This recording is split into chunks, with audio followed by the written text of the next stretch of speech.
എ.കെ.എം. അഷ്റഫ് എം.എൽ.എയുടെ അടക്കം പങ്ക് നമുക്കിതിൽ പറയാതിരിക്കാൻ നിർവാഹമില്ല.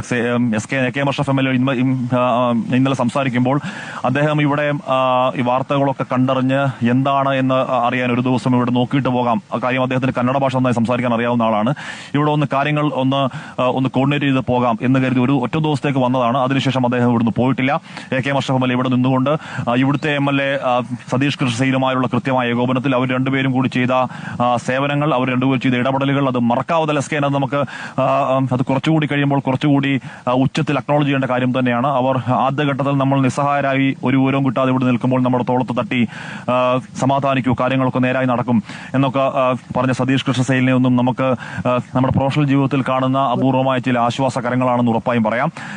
അതിലൊക്കെ പ്രധാന ഇടപെടലുകളുടെ ഒക്കെ അപ്പുറം നമുക്ക് 9-ാം നാൾ നമുക്ക് കൃത്യമായ ഒരു വാലിഡായ വിവരം കിട്ടുന്നു. 10-ാം നാൾ അതിന്റെ തുടർച്ചയിലെ പ്രവർത്തനങ്ങൾ തുടങ്ങാൻ പോകുന്നു. മഴ ഒന്ന് മാറി നിൽക്കൽ തന്നെ